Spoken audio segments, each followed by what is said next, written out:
நல்ல காரசாரமான சின்ன வெங்காய தக்காளி தொக்கு தாங்க எப்படி செய்கிறதுன்னு பார்க்கலாம். இட்லி, தோசை, சப்பாத்தி, சாதம்னு எல்லாத்துக்குமே இந்த ரெசிபி சூப்பராக இருக்குங்க. செய்யறது ரொம்ப ரொம்ப சுலபம். அதே சமயம் டேஸ்ட்டு வேறு லெவலில் இருக்கும். மிஸ் பண்ணால் முதல் ட்ரை பண்ணி பாருங்கள். நீங்கள் இந்த ரெசிபி செஞ்சு வச்சு ஒரு வாரம் கூட நீங்கள் ஸ்டோர் பண்ணி வச்சு யூஸ் பண்ணலாம். வீட்டில் எல்லோரும் ரொம்ப விரும்பி சாப்பிடுவாங்க. சுவை அந்தளவுக்கு நல்லாயிருக்கும். வீடியோக்கு ஒரு லைக் மட்டும் கொடுத்துட்டு வாங்க எப்படி செய்கிறதுன்னு பார்க்கலாம். இதுக்கு முதல்ல கடாயில் நல்லெண்ணெய் அப்படி இல்லைன்னா கடலெண்ணெய் யூஸ் பண்ணுங்கள். அப்போ தான் சுவை ரொம்பவே நல்லாயிருக்கும். ஒரு 4 டேபிள் ஸ்பூன் அளவுக்கு சேர்த்துக்கோங்க. இந்த ரெசிபிக்கு எண்ணெய் கொஞ்சம் அதிகமாக சேர்த்திங்கன்னா டேஸ்ட் நல்லாயிருக்கும். எண்ணெய் காய்ச்சதும் அரை ஸ்பூன் கடுகு, அரை டீஸ்பூன் உளுத்தம்பருப்பு சேர்த்துக்கோங்க.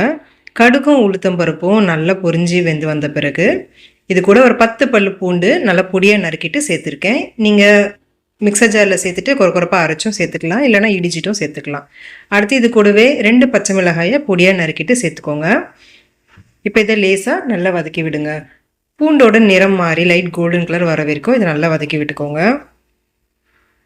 இப்போ இந்த ஸ்டேஜில் ஒரு 30 சின்ன வெங்காயத்தை நறுக்கிட்டு சேர்த்துக்கோங்க. இந்த ரெசிபிக்கு சின்ன வெங்காயம் சேர்த்திங்கன்னா ரொம்ப நல்லாயிருக்கும்.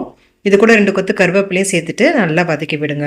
ஒருவேளை உங்கள்கிட்ட சின்ன வெங்காயம் இல்லைன்னா 2 பெரிய சைஸ் வெங்காயத்தை பொடியாக நறுக்கிட்டும் சேர்த்துக்கலாம். இப்போ இதை நல்லா வதக்கி விடுங்க. வெங்காயம் நல்ல நிறம் மாறி லைட் கோல்டன் ப்ரௌன் கலரில் வரணும். இப்போ உப்பு சேர்த்துட்டு வதக்கி விடுங்க. சீக்கிரமாக நல்லா வதங்கி வரும். இப்போ இந்த ரெசிபிக்கு தேவையான அளவுக்கு உப்பு சேர்த்துக்கோங்க. நான் ஒரு 3/4 டீஸ்பூன் அளவுக்கு சேர்த்துருக்கேன். சேர்த்துட்டு இப்போ இது நல்லா வதக்கி விடுங்க.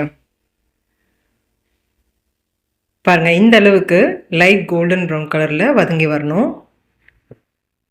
இந்த ஸ்டேஜில் நல்ல பழுத்த தக்காளி, பெரிய சைஸ் தக்காளியாக எடுத்துக்கோங்க. ஒரு 3 தக்காளியை இது போல் மெல்லிசாக நீள நீளமாக நறுக்கிட்டு சேர்த்துக்கோங்க.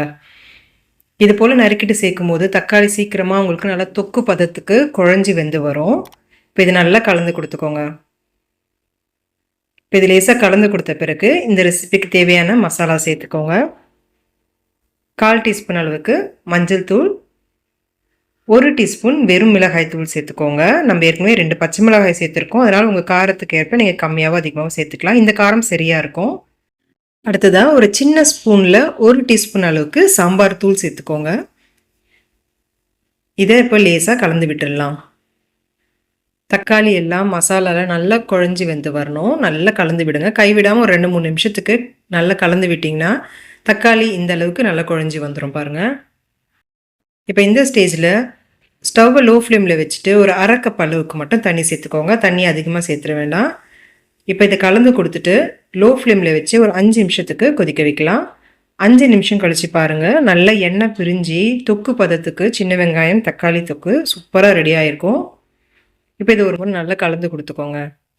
இது சரியான பதங்க. இதுக்கும் மேலே உங்களுக்கு தண்ணி அதிகமாக சேர்த்திங்கன்னா உங்களுக்கு குழம்பு பதத்துக்கு வந்துடும். தக்காளி தொக்குக்கு இது சரியாக இருக்கும். ஒரு முறை லேசாக இதை நல்லா கலந்து கொடுத்துட்டு பொடியாக நறுக்குன்னா கொத்தமல்லி தூவிடுங்க.